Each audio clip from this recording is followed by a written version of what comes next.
warahmatullahi wabarakatuh. Selamat siang semuanya. Jumpa lagi di acara Bingkisan, bincang-bincang terkini isu kesehatan Pancoran. Jumpa lagi bersama saya dengan Karintika Nugrah dan saya Putri Silvina. Putri Silvina ini adalah seorang perawat di Puskesmas Pancoran. Kali ini saya dan kakak Putri yang cantik ini akan membahas mengenai cek kesehatan gratis di anak sekolah ya kak ya? Pada anak sekolah. Pada anak sekolah dan remaja ya kak. Oh iya benar, dan remaja. Oke, pertanyaan yang pertama nih kak, kenapa sih kak anak sekolah itu perlu dilakukan cek kesehatan gratis?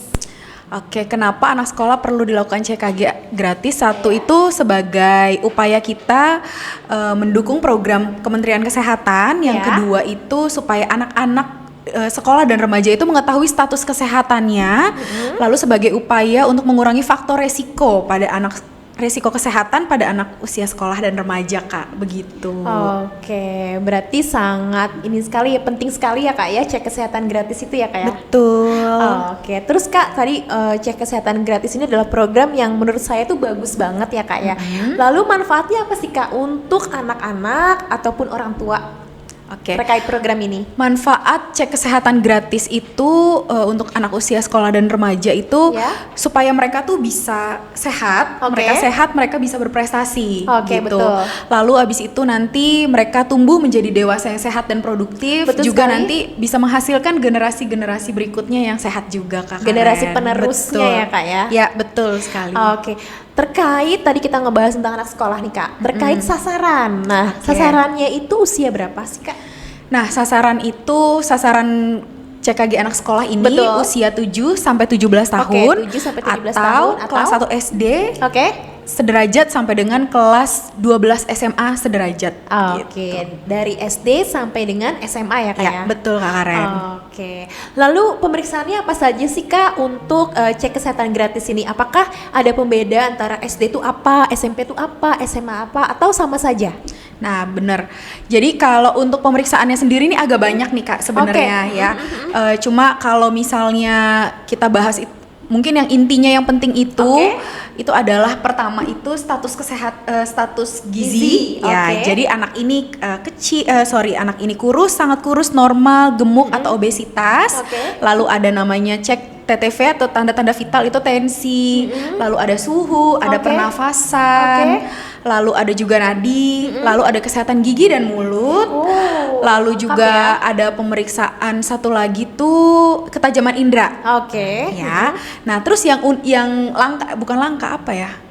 Yang spesial. Spesialnya itu pembedanya tadi kan nanya ya SD, SMP, SMA. Iya, betul. Nah, kalau SMP itu untuk kelas 7-nya itu dilakukan pemeriksaan hemoglobin atau screening anemia melalui ujung jari. Pengambilan darah, sampel darahnya itu untuk cek HB itu pada kelas 7 rematri, remaja putri dan putra. Jadi dua-duanya ya kak ya? Semuanya. Ya, untuk kelas 9, kelas 10 dan kelas 12 itu hanya untuk remaja putrinya aja. Nah, lalu ada cek gula darah sewaktu. Itu sama dari perifer juga, dari ujung jari diambil darahnya. Itu untuk semua SMA dan sederajat. Jadi kelas 10, 11, 12. Terus untuk SD sampai SMP-nya itu hanya yang beresiko. Jadi dari kuesioner mereka kan orang tua atau wali mengisi kuesioner nanti akan kita lihat. Jadi kalau memang dia pernah didiagnosa diabetes mellitus ataupun dia beresiko dari orang tuanya, itu akan kita periksakan gula darah sewaktu gitu kak. Jadi cukup lengkap ya kak ya. Sangat sayang sekali kalau dilewatkan ya. Iya, ada juga screening hepatitis, banyak sekali ada screening jiwa juga. Nanti itu semua udah ada di kuesioner. Jadi kalau bapak ibu yang udah isi pasti tahu isinya apa aja. Gitu kak. Oke. Lalu dukungan sekolah nih kak, dukungan guru terhadap program ini tuh gimana kak? Dukungan ya. Kalau dukungan itu sangat didukung oleh guru. Karena kami ini sudah di bawah SKB 4 menteri. Ya, Kak. Jadi 4 menteri apa aja tuh? Ada ada Kementerian Kesehatan, Menteri Agama, Menteri Pendidikan dan Kebudayaan, juga Menteri Dalam Negeri. Gitu. Jadi cukup banyak yang mendukung ya kak kegiatan ini ya? Iya betul sekali luar biasa. Terus tadi kan kita sudah membahas terkait apa saja yang diperiksa, sasarannya siapa saja, lalu prosedurnya nih kak. Kak, atau cara untuk mendaftar CKG anak sekolah ini gimana Kak Putri? Oke, ini banyak yang nanya ya Kak. Pasti banyak yang nanya di DM Instagram dan di medsos-medsos yang lainnya tuh banyak yang nanya gimana sih caranya khususnya untuk Pancoran ya Kak ya. Iya. Daftar itu sebenarnya lewat Satu Sehat Kak. Aplikasi Kak? Iya, website. Oh, website. Satu Sehat dan juga aplikasi Satu Sehat Mobile ya, bisa sih. Seperti CKG sebelumnya, mereka mendaftar lalu pakai mendapatkan nomor tiket, baru nanti akan kami lakukan pemeriksaannya di sekolah gitu. Tapi karena kami sudah memberikan kuesioner, jadi lebih mudah nih. Jadi Bapak Ibu, orang tua dan juga siswanya itu bisa mengisi kuesioner yang sudah kami sebarkan melalui guru-guru UKS di sekolah. Nah, nanti setelah mereka mengisi, kita mendapatkan hasil nih yang tadi seperti tadi yang aku bilang, itu kan ada hasilnya nanti. Hasilnya itu kami baca, baru nanti setelah itu kami lakukan pemeriksaannya di sekolah. Nah, jadi nanti setelah kami lakukan pemeriksaan di sekolah, akan kami input ke dalam Satu Sehat Mobile karena memang pelaporannya itu hanya dari Satu Sehat. Ya, website Satu Sehat. Sehat Indonesiaku atau Satu Sehat sama aja ya Kak. Nah, nanti akan diinput di situ gitu. Setelah kami input, nanti adik-adik itu akan mendapatkan hasil dari cek kesehatan gratis itu, hasil pemeriksaannya nanti melalui WhatsApp. Di gitu. WhatsApp Bagaimana ya? hasilnya seperti itu. Oke. Berarti sebenarnya cukup mudah ya Kak ya untuk cara pendaftaran dari CKG itu sendiri ya? Iya, untuk prosedurnya memang cukup mudah, tapi pertanyaannya agak banyak nih Kak yang tadi saya bilang ya. Jadi pertanyaannya banyak, jadi mohon diisi dengan tepat dan juga dengan jujur ya Bapak Ibu maupun adik-adik siswa. Gitu. Terus bagaimana sih Kak anak-anak dan orang tua ini bisa melihat hasil pemeriksaan kesehatannya tadi? Tadi dari WhatsApp berarti ya? Iya, jadi dari hasilnya atau nanti boleh tanya ke guru UKS-nya. Gitu nanti ya. dari Nanti hasilnya boleh. Ya, tapi itu berdasarkan hasil kesehatannya. Tapi kalau untuk rapor kesehatan itu ada di WhatsApp. Di WhatsApp oleh Satu Sehat Mobile. Sehat Indo apa sih? Sehat Indonesiaku. Betul. Oke. Jadi nanti WhatsApp gurunya atau WhatsApp orang tuanya Kak yang hasilnya itu? Orang tuanya. Orang tuanya langsung. Karena nanti di dalam kuesioner itu ada nama orang tua ya, dan juga ada WhatsApp aktif. Berarti gitu. langsung orang tua bisa melihat ya Kak ya? Iya, bisa. Oke. Nah, lalu Kak tadi ditemukan misalnya nih si anak punya keturunan gula atau hipertensi atau dan sebagainya. Kalau misalnya anak sudah terdeteksi misalnya ternyata ada masalah kesehatan nih anak tersebut. Lalu dari puskesmas itu tindak lanjutnya apa sih Kak? Oke, dari kita petugas kesehatan yang melakukan pemeriksaannya. Jadi kalau nanti ditemukan masalah kesehatan pada anak siswa yang bermasalah, kami akan edukasi. Contoh, misalnya ada gigi berlubang, gitu ya. Nanti kita edukasi di situ.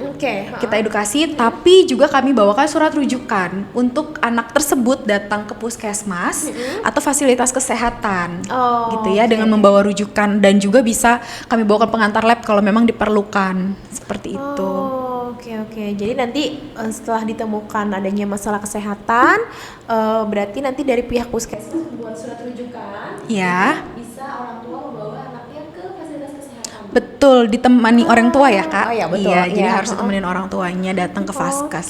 Oke. Jadi cukup mudah dan cukup ini sekali ya Kak ya, mestinya terstruktur sekali ya. Bahwa dari pemeriksaan sampai juga dengan hasil. Betul sekali. Oke. Terakhir nih Kak. Terakhir, pesan untuk Kak Putsil terkait untuk agar anak-anak lebih peduli terhadap kesehatan dirinya. Itu pesan dari aku kali ya Kak, maksudnya. Oke. Kalau pesan dari aku buat adik-adik seluruhnya, untuk adik-adik terkhususnya anak sekolah dan remaja, kesehatan itu adalah investasi jangka panjang. Gitu ya. Jadi seperti moto Puskesmas Pancoran kita, kesehatan adalah tanggung jawab setiap insan. Jadi kita bertanggung jawab atas kesehatan diri kita sendiri. Kalau bukan kita, siapa lagi? Sih. Keren banget ya pesannya Kak Putri.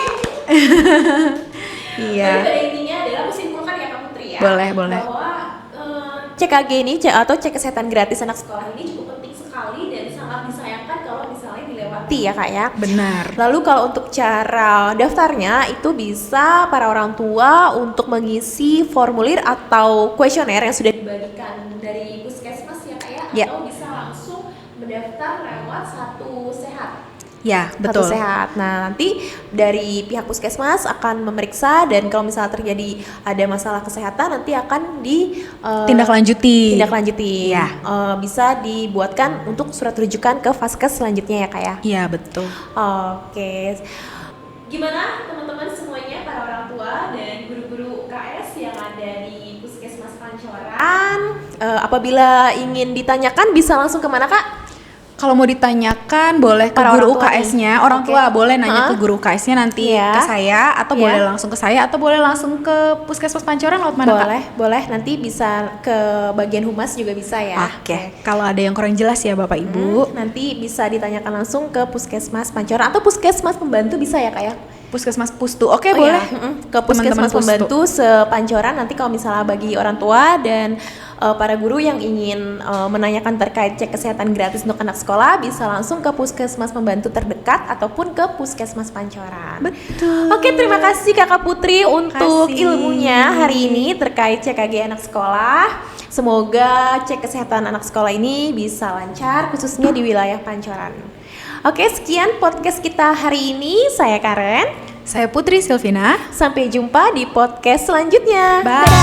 Assalamualaikum warahmatullahi wabarakatuh.